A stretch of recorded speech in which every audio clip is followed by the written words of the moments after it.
Hello everyone, कैसे हैं आप सब। उम्मीद करता हूं कि आपकी पढ़ाई बेहतरीन चल रही है। जैसा कि आपको पीछे दिखाई दे रहा है, बुद्धम शरणम गच्छामि। उसी के मोटिव पे एक बात आपसे मैं पूछूंगा कि आपकी पढ़ाई, क्या जो हम पढ़ा रहे हैं वो फुलफिल कर पा रहे हैं। मायने यहाँ पे आता है, ये नहीं है कि आपको कोई टीचर पढ़ा के गया और आपको समझ में आया या नहीं, उसकी फिर जिम्मेदारी है। हमारी जिम्मेदारी है कि अगर हम आपको पढ़ा रहे हैं तो वो आपको समझ में आना चाहिए, पहली चीज। दूसरी चीज ये कि जो टॉपिक्स हम करा चुके हैं, क्या उनसे आए हुए क्वेश्चंस आपसे लग रहे हैं। अगर नहीं लग रहे हैं तो इसका मतलब हमारे पढ़ाने में कहीं ना कहीं कमी है। तीसरी चीज, जो मैं यहाँ पे क्वेश्चन कल दिया था, क्या आपने वो लगाया, क्या आपने वो लिखा। क्योंकि अगर मैं मेहनत कर रहा हूं तो आपको भी मेहनत करनी पड़ेगी। अगर मैं यहाँ पर आपके लिए खड़े होकर आप तक वो चीजें बता रहा हूं, पहुंचा रहा हूं, जो चीजें मैंने अपने टीचर से सीखी हैं, तो आपकी भी ये जिम्मेदारी है कि आप कमेंट बॉक्स में, आप मेरे नंबर पर या हमारी कोचिंग के लिंक्स पर वो मेल करें या फोटोज की एक चीजें भेजें, जिससे कि मुझे ये एहसास हो कि आप आंसर लिख रहे हैं। आज हमने आपसे वादा किया था कि आपकी मेंस की जो आंसर राइटिंग है उसका क्या प्रारूप रहेगा, उसमें क्या लिखना है, वो मेरा पूरा आंसर आपके सामने होगा कि किस तरीके से आपको वो आंसर लिखना है।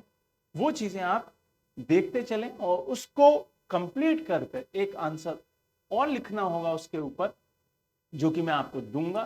फिर आप उसका आंसर कल मुझे भेजें। ठीक है, चलिए स्टार्ट करते हैं बुद्धम शरणम गच्छामि से। और हमने इसमें पूरा गौतम बुद्ध का परिचय देख लिया था कि वो कहाँ थे। उन्होंने ये भी दिखाया था कि उन्होंने किस तरीके से लोगों को टीचर्स दी। फिर उन्होंने ये बताया कि गौतम बुद्ध का जो पूरा स्टार्टिंग से लेके एंड तक का जो मुख्य मुख्य पॉइंट्स हैं परिचय के, वो बताए। फिर हमने ये देखा कि गौतम बुद्ध के बाद जो बौद्ध धर्म स्टार्ट हुआ उसका क्या परिचय है, उसका क्या बेस है। फिर हमने ये देखा कि जब गौतम बुद्ध महापरिनिर्वाण ले लेंगे, उसके बाद उनके जो अनुयायी हैं वो उनको आखिरी समझकर, आखिरी मानकर क्या करेंगे, उन्हें आखिरी मान के बौद्ध परिषदों की स्टार्टिंग कराएंगे। और बौद्ध परिषद कितनी होंगी, इन्हीं को संगतियां कहते हैं। और ये 1 2 3 और ये चार बौद्ध संगतियां होंगी। इसमें कुछ चीजें बहुत मोस्ट इंपॉर्टेंट दिखाई देंगी, जैसे कि आपका राजा का पद दिखाई देगा कि कौन वहां पे राजा था। फिर वहां पे जो मीटिंग करा रहा है उसका चेयरपर्सन कौन है, वो कौन होल्ड कर रहा है, किस टाइम पीरियड में ये चीजें हो रही हैं।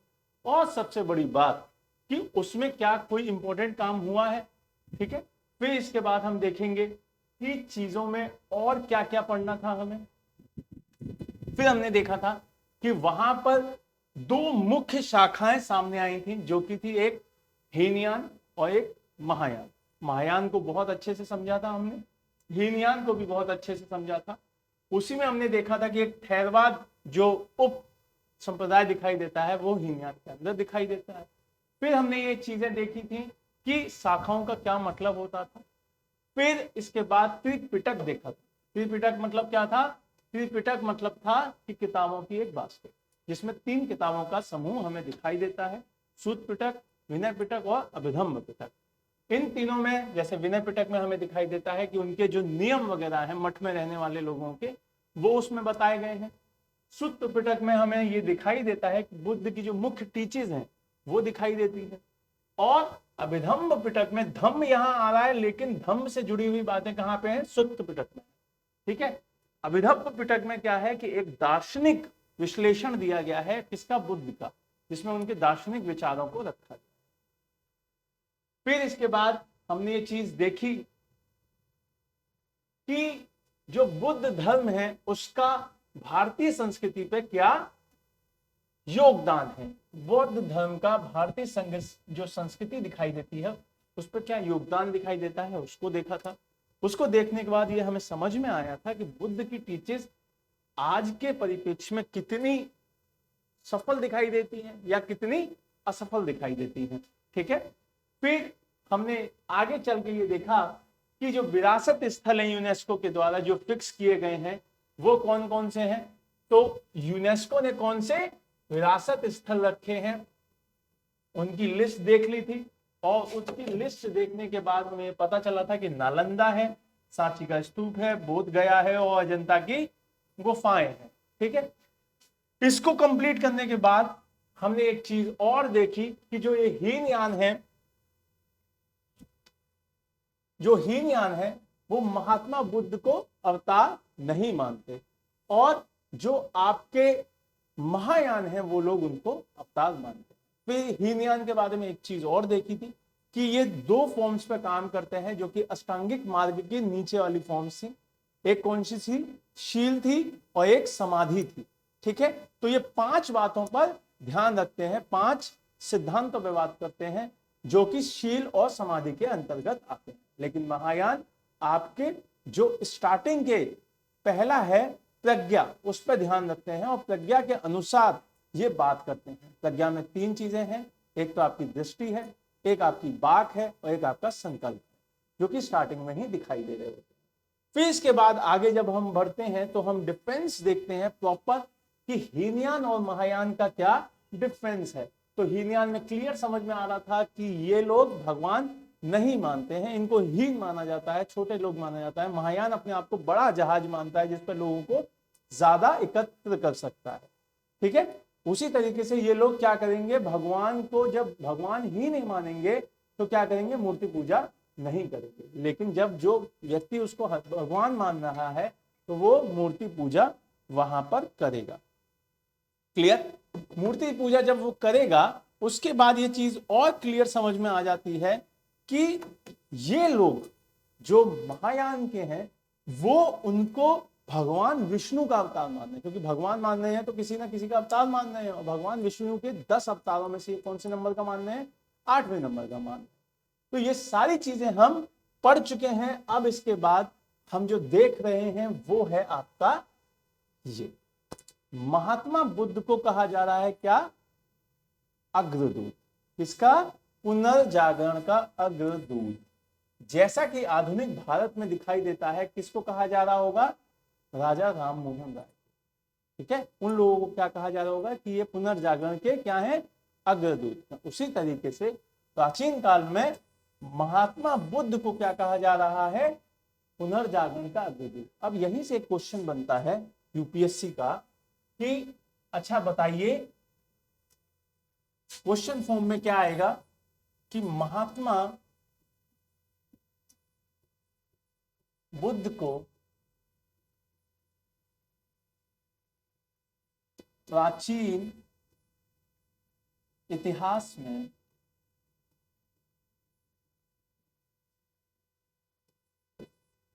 पुनः जागरण के अग्रदूत की भूमिका में देखा जाता है।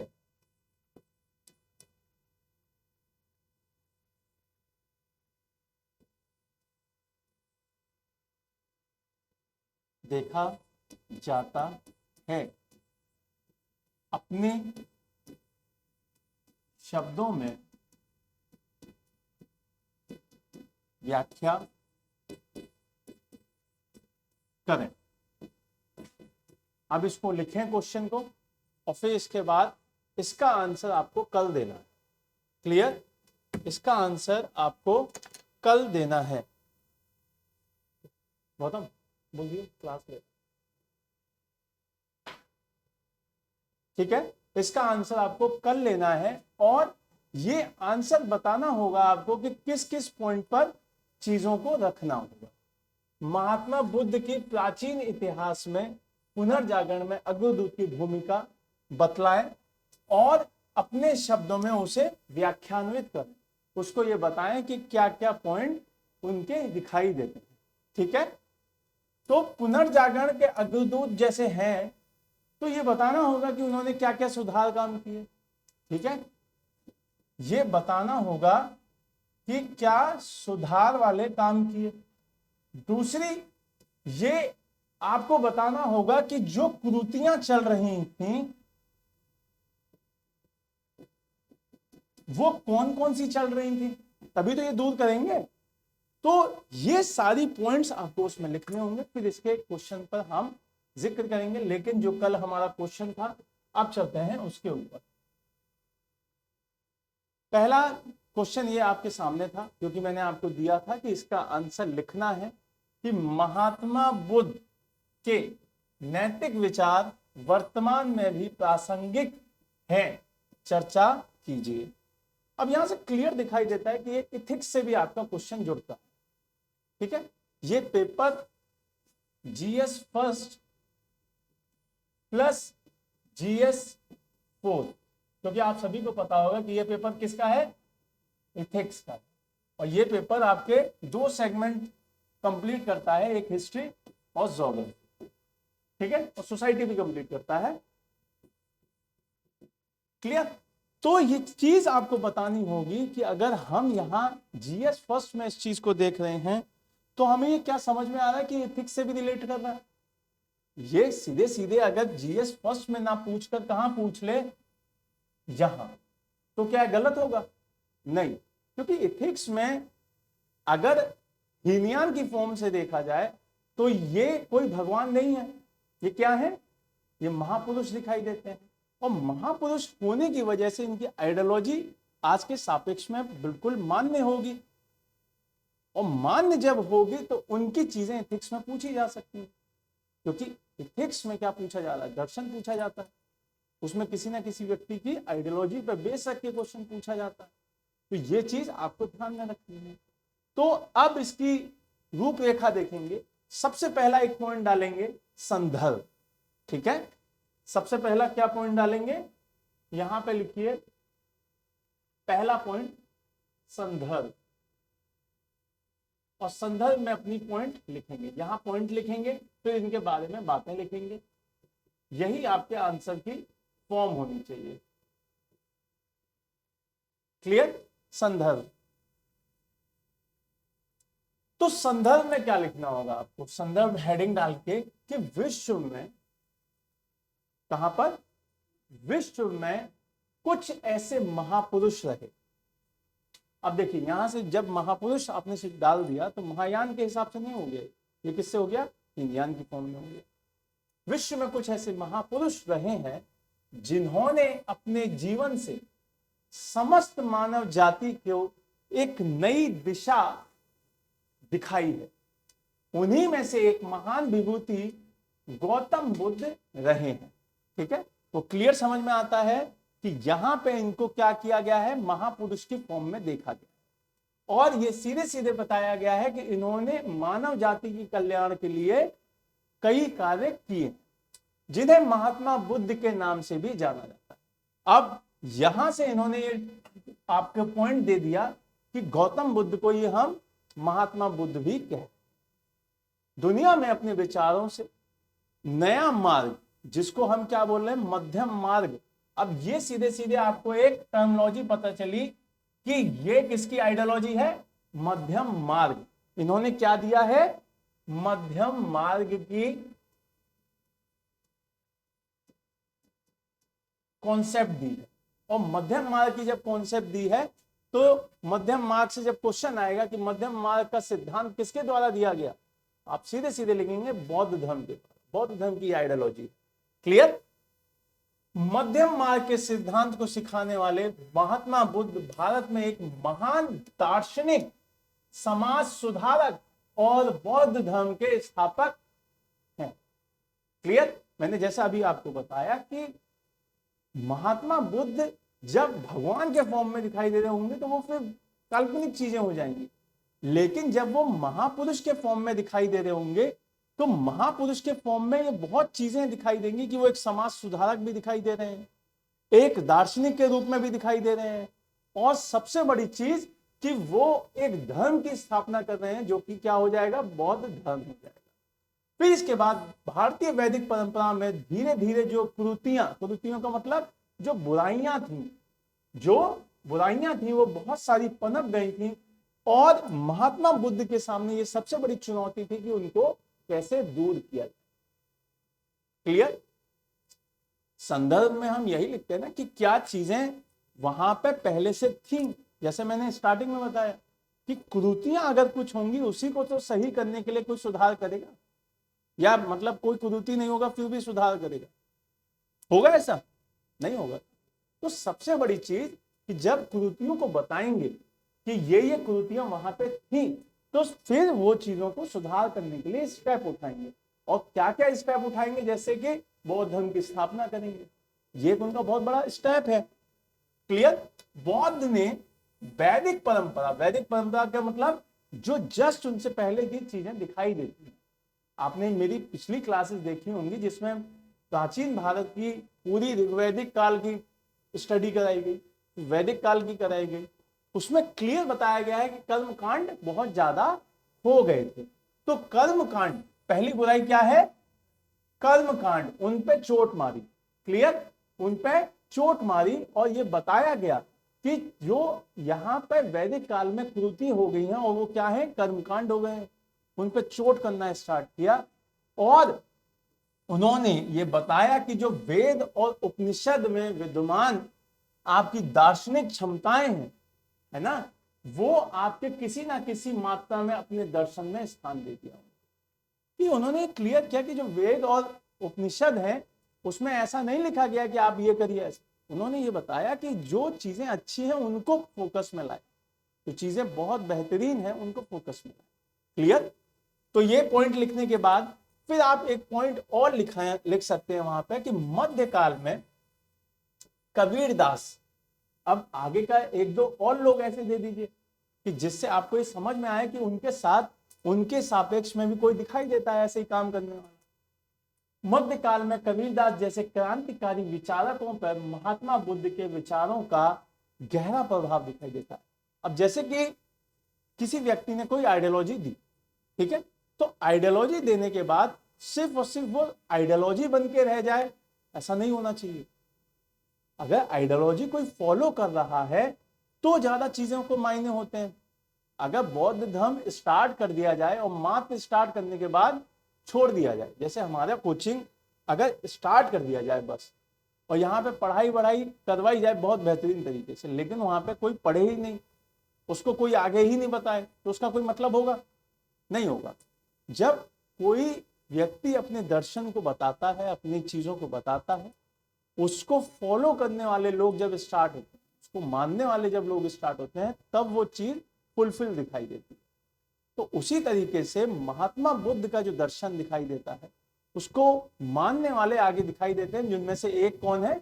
आपके कबीरदास दिखाई देते हैं। ठीक है, कबीरदास को आप समझ रहे हैं कि वो इतने बड़े कवि हुए हैं, उन्होंने सारी बातें ऐसी कही हैं जो कि एक सामाजिक कुरीतियों को दूर करने वाली। क्लियर? फिर डॉक्टर अंबेडकर। अब दूसरा व्यक्ति कौन हो गया? डॉक्टर अंबेडकर ने भी 1956 में अपनी मृत्यु से कुछ पहले बौद्ध धर्म को अपना लिया था और तर्कों के आधार पर स्पष्ट किया था कि क्यों उन्हें महात्मा बुद्ध शेष धर्म परिवर्तकों की तुलना में ज्यादा लोकतांत्रिक नजर आते हैं। अब गौतम बुद्ध ये दिखाई दे रहे हैं कि उनको मानने वाले आधुनिक काल में भी, क्योंकि क्वेश्चन हमारा क्या है? क्वेश्चन है हमारा आज के टाइम में कैसे प्रासंगिक दिखाई देता है, वर्तमान में कैसे प्रासंगिक दिखाई देता है। तो वर्तमान का मतलब आप जब प्राचीन इतिहास के किसी व्यक्ति की बात कर रहे हैं, प्राचीन इतिहास की जब किसी व्यक्ति की बात कर रहे हैं, तो आपको ये बताना होगा कि जो 3 कालखंड दिखाई देते हैं, मध्य भारत का इतिहास और आधुनिक भारत का इतिहास, उसमें कौन कौन उन्हें फॉलो कर रहा है। इसी वजह से तो वो मतलब दिखाई देंगे प्रासंगिक। देखिए, अगर कोई बहुत समय पहले कोई चीज दिखाई देती है, उसकी अगर तुलना यह की जाए कि वो आज भी अपने एविडेंसेस रखती है, आज भी प्रासंगिक दिखाई देती है, आज भी अपना महत्व रखती है, तो इसका मतलब उनको आज के समय कौन फॉलो कर रहा है ये बताना पड़ेगा। इससे पहले किस किस ने फॉलो किया ये भी बताना पड़ेगा। तो यही बात यहां पे दिखाई देती है कि एक व्यक्ति हुए हैं कबीरदास जो कि मध्यकाल के हैं, और एक व्यक्ति हुए हैं डॉक्टर अंबेडकर जी, उन्होंने उनको फॉलो किया और ये बताया कि क्यों फॉलो किया। ठीक है, फिर इसके बाद ये दिखाई देता है कि आधुनिक काल में एक व्यक्ति और हुए हैं जिनका नाम है राहुल सातवायन। ठीक है, उन्होंने भी वामपंथी जो साहित्यकार हैं उनको ये दिखाया कि बौद्ध से प्रवाहित होकर जीवन का लंबा जो टाइम पीरियड था उनका, उसने पूरा का पूरा बौद्ध के जीवन का अध्ययन किया, उनके बारे में टीचिंग्स पढ़ी। क्लियर? फिर इतना बताने के बाद ये आखिरी में एक बात लिख दें कि इस आलेख में बुद्ध के जीवन का वृतांत मतलब जो परिचय है, ठीक है, जीवन का परिचय, उनके दर्शन, इसमें क्या दिखाई देता है? पॉजिटिव पॉइंट्स भी दिखाई देते हैं और क्या दिखाई देते हैं? नेगेटिव पॉइंट्स भी, क्योंकि किसी के जीवन में सिर्फ और सिर्फ पॉजिटिव चीज नहीं हो सकती और किसी के जीवन में सिर्फ और सिर्फ नेगेटिव चीज भी नहीं हो सकती। तो दोनों पॉइंट्स पर फोकस करके आप उनको बताएं। ठीक, चलिए आगे बढ़ते हैं। अब पहला पॉइंट आता है जीवन वृतांत, उनके बारे में बता दीजिए कि उनका क्या परिचय है, उनकी चीजों को सीधे सीधे बताते जाइए। महात्मा बुद्ध का जन्म नेपाल की तराइयों में हुआ था, जो कि कौन सी जगह थी? लुम्बिनी। ये सारा पढ़ चुके हैं, अब सिर्फ इसको अब आंसर की फॉर्म में लिखना है, क्योंकि मेंस में आपको यही लिखना होगा। अब जैसे यहां पर संदर्भ पहला पॉइंट हो गया था, दूसरा क्या है? महात्मा बुद्ध का जीवन परिचय, ये पॉइंट हो गया। जन्म बता दीजिए, मृत्यु बता दीजिए, टीचर्स बता दीजिए, बस। क्लियर? ये सारी की सारी चीजें आपको यहां दिखाई देती हैं। कहां पे हुआ है जन्म? लुम्बिनी में, और 563 ईसा पूर्व में दिखाई देता है। और मृत्यु कब दिखाई देती है? 483 में ईसा पूर्व। क्लियर? इस सर्वविदित जो युवावस्था है, उन्होंने उसमें देखा कि 29 साल की एज में, मैं बता रहा था कि कल वो एक बार घर से बाहर निकले, उन्होंने देखा कि भाई दुख वगैरह है, ये तो बहुत गलत चीजें हुई हैं, इस समाज में बहुत सारी परेशानियां हैं। तब उन्हें समझ में आया कि दुख क्या होता है। और सबसे बड़ा अध्ययन जो बेस पॉइंट रखा गया बौद्ध धर्म का, वो क्या था? दुख था। ठीक है, दुख है, इसी वजह से वो चीजें करना स्टार्ट करेंगे, क्योंकि दुख है, दुख का कारण है तो निदान है, निदान है तो उसके मार्ग। ठीक है, और मार्ग कौन से थे? अष्टांगिक मार्ग, जिसमें प्रज्ञा, शील, समाधि 3 पार्ट्स में डिवाइड होकर 8 मार्ग बताए जा रहे हैं। ठीक है, फिर इस लाइन को लिखने के बाद कि 29 साल की उम्र में उन्हें ये चीज समझ में आई कि सांसारिक जीवन में बहुत सारी परेशानियां हैं, और इसी वजह से वो परेशान होकर उन्होंने क्या कर दिया? गृह त्याग कर दिया। ठीक है, और किसकी खोज में निकल गए? सत्य की खोज में निकल गए, आत्मज्ञान की खोज में निकल गए, अपने आप को जानने की खोज में निकल गए। क्लियर? महात्मा बुद्ध ने 528 ईसा पूर्व में एक डेट आती है वैशाख पूर्णिमा। अब पूर्णिमा क्यों इंपॉर्टेंट है? क्योंकि पूर्णिमा के ही दिन वो सारे काम हो रहे हैं जो बौद्ध के जीवन से रिलेट करते हैं। जन्म भी पूर्णिमा में दिखाई देता है, ज्ञान की प्राप्ति भी पूर्णिमा में दिखाई देती है, उपदेश भी पूर्णिमा में दिखाई देता है, और मृत्यु भी पूर्णिमा में दिखाई देती है। क्लियर? इसी दिन उन्हें बोध गया कहां पड़ता है? बिहार में। बिहार में बोध गया एक जगह थी, वहां पर पीपल के वृक्ष के नीचे उन्हें फिर ज्ञान प्राप्त हुआ। सीधे देखो सीक्वेंस है, पहले जन्म बता दिया, जन्म के बाद ये बता दिया कि जब वो 29 साल के हुए उन्हें समझ में आई और वो घर छोड़ के चले जाएंगे, ये बता दी। फिर ये बता दिया कि उन्हें ज्ञान प्राप्त होगा। ज्ञान प्राप्त करने के बाद उन्होंने ये बताया कि 483 में जब वो ज्ञान प्राप्त कर लेंगे, देखो यहां फिर आ गया, वैशाख पूर्णिमा के दिन ही 483 ईसा पूर्व में कुशीनगर, ये कुशीनगर है नामक स्थान पर बौद्ध को निर्माण की प्राप्ति हुई।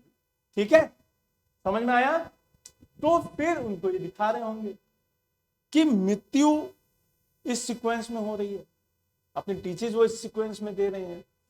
उनकी मृत्यु के पश्चात उनके शिष्यों ने, मैंने जैसा बताया हुआ है कि इनको जैन धर्म की तरह नहीं रखा गया कि तीर्थंकर हो जाए, पहले के बाद दूसरा, दूसरे के बाद तीसरा, चौथा, पांचवा, छठा, सातवां, आठवां, नौवां, 10वां, 11वां और उसके बाद 24 तक। यहां पे सिर्फ और सिर्फ एक व्यक्ति दिखाई देता है, जो कि कौन है? महात्मा बुद्ध। महात्मा बुद्ध जब यहां से चले जाएंगे तो उनके जो शिष्य हैं वो किसी और को तीर्थंकर जैसा कोई पद नहीं देंगे, वो सिर्फ और सिर्फ जो उनकी बताई हुई बातें हैं, जो उनका दर्शन है, उसको अपना धर्म मानकर, उनको अपना धर्म मानकर उनके ऊपर फॉलो करने लग जाए। क्लियर? ऐसा कोई भी व्यक्ति उनके बाद नहीं दिखाई देता जो गौतम बुद्ध की सीट पर बैठे। लेकिन जैन धर्म में दिखाई देते हैं ऋषभ देव के बाद 23 और तीर्थंकर ऐसे आए जो कि उन्होंने जैन धर्म को संभाला, उनके दर्शन दिए। जैसा कि 23वें पार्श्वनाथ दिखाई देते हैं, 4 अनुवद देते हैं वो, और फिर 5वां एक और दे जाएगा धम्मचर्य, जो उसको महा अनुवद कहा जाएगा। क्लियर? फिर जब आप जैन की क्लास देख रहे होंगे जो कि लोड हो चुकी है, उसे देखें, वो अच्छे से समझ में आएगी आपको। ठीक है? फिर इसके बाद उन्होंने 483 में किस तरीके से मीटिंग करना स्टार्ट किया, इसके बारे में जिक्र करें। 4 संगतियां हुई, उनमें क्या क्या काम हुए वो बता दें। ठीक है? आहन की और बुद्ध धर्म की जो शिक्षाएं थी उस पर बातें की गई, किताबें लिखी गई। जैसा कि आपको दिखाई देता है पहली मीटिंग में 2 किताबें लिखी गई हैं, विनय पिटक और सुत्त पिटक। वो पहली मीटिंग में दिखाई देती है कि किताबों का संलग्न किया जा रहा है। क्लियर? विनय पिटक बौद्ध की जो बता दिया था मैंने, जितने भी मठाधिकारी होते थे उनके लिए क्या गाइडलाइन है वो रखी गई थी। और सुत्त पिटक में हाँ बताओ, जो उपदेश है उनके टीचर्स हैं वो दिए गए थे। क्लियर? और आखिरी में जो उनका दर्शन है वो दिया गया। क्लियर? फिर एक चीज और दिखाई देती है कि एक भाषा बहुत इंपॉर्टेंट दिखाई देती है। कि भाषा इसलिए इंपॉर्टेंट दिखाई देती है, उसका भी जिक्र डालें, क्योंकि संस्कृत भाषा होने के कारण ही ये कुरीतियां बढ़ रही थी, क्योंकि आम जनमानस तक वो चीजें नहीं पहुंच रही थी। क्लियर? तो ये चीज आपको ध्यान रखनी है कि आप जो पॉइंट डाल रहे हैं क्या वो रिलेवेंट दिखाई देते हैं, क्योंकि पाली भाषा उस समय बहुत ही ज्यादा यूज में आने लगी थी। क्लियर? तो पाली भाषा का भी यहां जिक्र डाल दें और उसके बाद इसको आगे बढ़ाएं। अगला जो पॉइंट होगा वो होगा आपके सकारात्मक पहलू, बौद्ध दर्शन के सकारात्मक पहलू। यहां पे लिखें सकारात्मक पहलू। सबसे पहला संदर्भ डाला, उसके बारे में बात की कि जो उनका परिचय वगैरह कैसे है वो डाला। फिर इसके बाद महात्मा बुद्ध के जीवन के ऊपर परिचय डाला। फिर तीसरा जो बौद्ध धर्म है उसके सकारात्मक पहलू बताएंगे, और उन पहलुओं में हम देखते हैं कि बौद्ध के दर्शन का सबसे महत्वपूर्ण जो विचार है वो क्या है, आत्मदीपो भव। जैसा कि हम क्लास में अपनी पहली ही क्लास में पढ़े थे कि आत्मज्ञान की बात करते हैं, किसी और चीज की बात नहीं करते। इसीलिए क्या स्टेटमेंट आया है, आत्मदीपो भव। अपनी आत्मा को दीपक दिखाइए, अपने उसको उजागर कीजिए। ठीक है? तो अगर ये याद रहता है आपको तो सबसे बढ़िया बात है। और इसका मतलब क्या होता है, अपने दीपक स्वयं बनो, खुद को उजागर करो, आत्मज्ञान, खुद का ज्ञान प्राप्त करो। ठीक है? समझ रहे हो?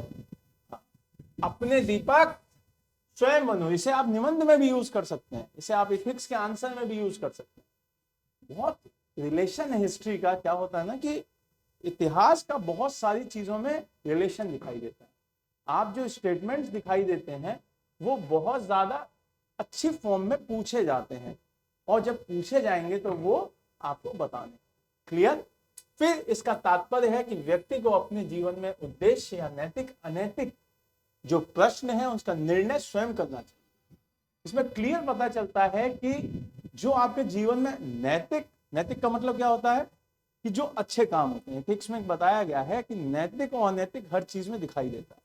जो अच्छे काम है वो आपके नैतिक है और जो खराब काम है वो अनैतिक है। लेकिन किसी की नजर में कोई चीज अनैतिक हो सकती है और किसी के लिए नैतिक। जो इथिक्स का पार्ट हो जाता है, जब इथिक्स पढ़ेंगे तब देखेंगे उसे। फिर इसमें दिखाई देता है कि यह विचार इसलिए महत्वपूर्ण है क्योंकि यह ज्ञान और नैतिकता के क्षेत्र में एक छोटे जो बुद्धिजीवी हैं उनका एकाधिकार को चुनौती देकर हर व्यक्ति को प्रविष्ट होने का अवसर देता है। अब यहां से मैंने वही चीज वाली बात है, ये जो लाइन लिखी गई है वो इसीलिए लिखी गई है क्योंकि महात्मा बुद्ध का ये उद्देश्य नहीं है कि एक ही वर्ग तक सीमित रहना है। क्या उद्देश्य है? ज्यादा लोगों को जोड़ना है, ज्यादा लोगों की परेशानियां दूर करनी है, ज्यादा लोगों को हेल्पफुल करना है। ठीक है? अगली लाइन देखते हैं। बुद्ध के दर्शन का दूसरा प्रमुख विचार है मध्यम मार्ग। जैसा मैंने आपको बताया, मध्यम मार्ग ऊपर ही बताया मध्यम मार्ग क्या होता है कि एक बीच का मार्ग देखें, कि मतलब ऐसा ना हो जाए कि बहुत ज्यादा हम आइडियोलॉजी फॉर्म में चले जाएं और ऐसा भी ना हो कि हम बहुत नेगेटिव रह जाए। ठीक है, एक मध्यम मार्ग होना चाहिए कि ना तो हम ज्यादा हाइपर हो ना ज्यादा ऐसे हो। ठीक है, तो मध्यम मार्ग की चीजों को रखा, जिसमें सूक्ष्म दार्शनिक स्तर पर तो हम इनका बात करेंगे ही, लेकिन लौकिक जीवन पर भी बात करेंगे। क्लियर। फिर बौद्ध दर्शन का जो तीसरा प्रमुख विचार है वो क्या है? संवेदनशीलता। और यहां पर संवेदनशीलता का जो अर्थ है दूसरों के दुखों को अनुभव करने की क्षमता। क्लियर। अब यहां पे तीन चीजें समझ में आई कि हमें क्या पॉइंट्स दिए। पहला तो एक होना चाहिए आत्म ज्ञान, खुद के दीपक खुद बनो। फिर दूसरा क्या होना चाहिए? मध्यम मार्ग, लौकिक अलौकिक जीवन पे हमें पता होना चाहिए। और तीसरा क्या दिया? संवेदनशीलता, कि अगर मैं दुखी हूं तो मेरा दुख समझने वाला कोई हो, या कोई और दुखी है तो उसका दुख समझने वाला मैं हूं। ठीक है, तो संवेदन होना चाहिए उसके अंदर, ये भाव होने चाहिए कि यार ये क्यों हो रहा है, कुछ अगर किसी को दुख है तो मैं उसका दुख दूर करूं। क्लियर। ये चीजें बहुत अच्छे से आपको समझनी है और इनके ऊपर आपको पॉइंट्स लिखने हैं। इस चीज को लिखने के बाद जब हम सकारात्मक आंसर लिख चुके होंगे, सकारात्मक फॉर्म वाला, फिर इसके बाद देखते हैं आगे। बौद्ध दर्शन का चौथा प्रमुख विचार यह है कि परलोकवाद की बजाय इहलोकवाद, मतलब ऐसा नहीं कि बहुत परलोक की बातें करें, ये होते हैं वो होते हैं, यहां होता है वहां होता है, ये सब कुछ खत्म। इहलोकवाद, जो यहां है वहीं की बात करें। समझ गए कि परलोक की बात ना कर कर इहलोकवाद पर जोर देते हैं, क्योंकि बहुत सारी चीजें दिखाई देती हैं कि परलोक पर कोई ऐसा थोड़ा है कि हम देख के आए हैं परलोक में क्या होता है ना, यहां देख रहे हैं कि यहां पे क्या हो रहा है। तो फिर चौथा पॉइंट यहां पे लिखें, परलोक बात की कॉन्सेप्ट मना की, और किसकी की है? इहलोक बात, इसकी कॉन्सेप्ट दी है। क्लियर। अगले पॉइंट पे चलते हैं। अगला पॉइंट है आपका कि बुद्ध ने जानबूझकर अधिकांश पारलौकिक जो धारणाएं हैं उनको खारिज किया। पारलौकिक धारणाओं का मतलब वही समझ गए आप कि परलोकवाद जब मना कर रहे हैं तो उनकी धारणाओं को भी वो खारिज करेंगे, मतलब एकदम डिनाई कर देंगे, मना करेंगे। पांचवें अगर प्रमुख बिंदु को देखा जाए तो वो व्यक्तिगत जो अहंकार है उसको मुक्त होने के लिए सलाह देते हैं। और यहां पे उन्होंने अहंकार को सिर्फ और सिर्फ एक शब्द में बताया है, जो कि क्या है? मैं। ठीक है। अब यहां पे एक पॉइंट और डालें, अहंकार के लिए मना किया। ये 5 सिद्धांत ऐसे दिए हैं जिससे ये बात दिखाई देती है। और अहंकार में क्या है? मैं। क्लियर। इसलिए कहा भी जाता है कि रावण को उसकी गलती ने नहीं मारा, रावण को उसके मैं ने मारा, उसके अहंकार ने मारा। क्लियर। तो ये 5 पॉइंट लिखने के बाद फिर हम ये देखते हैं कि एक पॉइंट बहुत ज्यादा और इंपॉर्टेंट दिखाई देता है, जिसको हम बोलते हैं छठा उनका विचार, कि हृदय परिवर्तन में विश्वास रखना चाहिए। हृदय परिवर्तन में विश्वास रखना चाहिए, कि ऐसा नहीं है कि लोगों का हृदय परिवर्तन नहीं होता, हृदय परिवर्तन होता है। हृदय परिवर्तन, अब ये हृदय परिवर्तन क्या है? जैसे आप उंगली माल को जानते होंगे, उसके बारे में देखिए। सबसे बड़ा एग्जाम्पल मैं बताता हूं आपको, अशोक महान। अब महान क्यों? क्योंकि एक युद्ध हुआ कलिंग, जब हम मौर्य साम्राज्य पढ़ रहे होंगे उसके बारे में बहुत डिटेल में पढ़ेंगे। जब युद्ध हो रहा था कलिंग का, तो कलिंग में ऐसा कोई घर नहीं था जिसमें अगर 10 बच्चे हैं, टोटल मेंबर्स हैं 10, तो 10 की मृत्यु ना हो गई। उस पूरे एरिया में, कलिंग आपको समझ में आता होगा क्योंकि आपके एरिया से है वो, है ना। तो जो बच्चे ऑनलाइन देख रहे हैं उनको पता होना चाहिए कि उड़ीसा वाला जो एरिया है उसमें कलिंग का एक क्षेत्र पड़ता है। वहां पे ऐसा कोई भी घर नहीं था जहां पे अशोक की जो सेना थी उसके द्वारा जो हत्याएं हुई वो इतनी बर्बर थी कि लोग कांपते थे। यहां तक कि जब स्वयं अशोक युद्ध खत्म होने के बाद ब्यौरा करने के लिए निकला तो अशोक खुद कांप बैठा। वो खुद उस स्थिति में था कि उसको संभालने के लिए कोई हो। क्लियर? तो उस अवस्था को देखकर, उस मारकाट को देखकर, उस भयानक स्थिति को देखकर उसका हृदय परिवर्तन हुआ और उसी दिन के बाद उसने क्या किया, अपनी तलवार छोड़कर बौद्ध धर्म को अपना लिया। तो ये सीधा सीधा एग्जाम्पल आप हृदय परिवर्तन के कोर्ट में डाल सकते हैं कि हृदय परिवर्तन होता है। वो उसी सिद्धांत पे ये बात कर रहे हैं। क्लियर? चलिए आगे देखते हैं। अब चलते हैं नकारात्मक पहलुओं। अगला हेडलाइन डालें, बौद्ध दर्शन के नकारात्मक पहलू।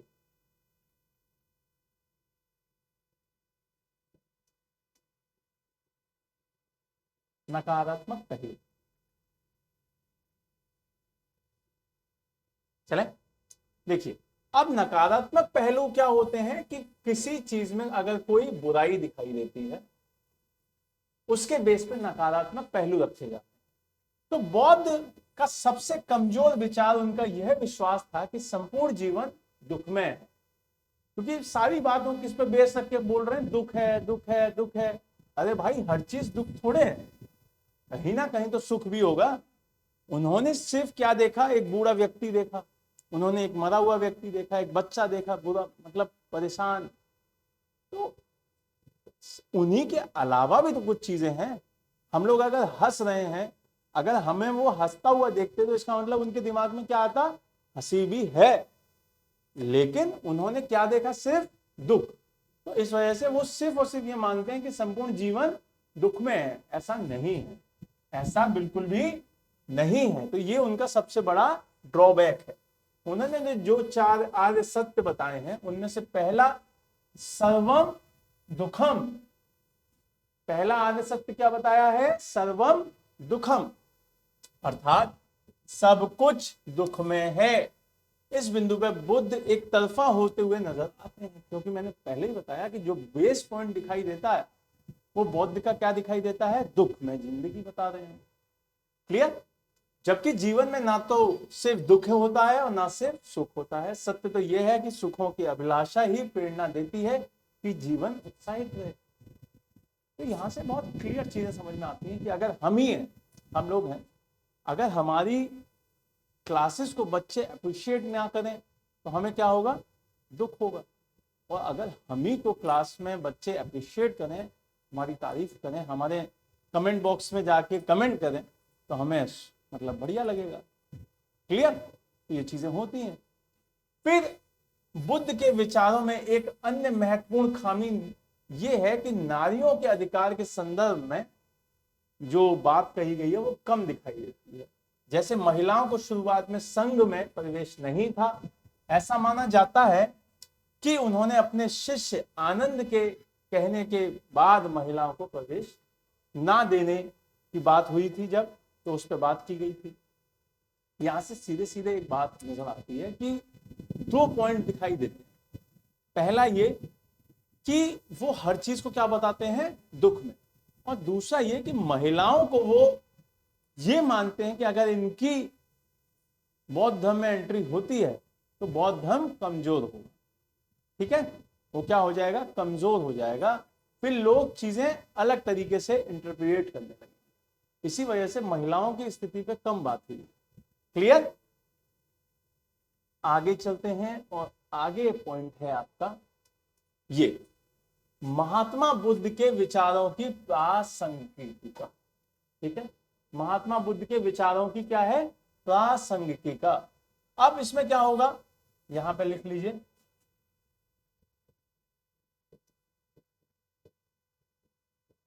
प्रासंगिकता।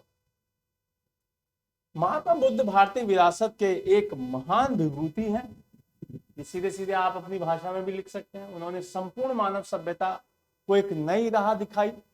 फिर उसके बाद विचारों, उनकी मृत्यु के लगभग 250 वर्षों के पश्चात आज भी हमारे समाज के लिए प्रासंगिक बनी हुई है।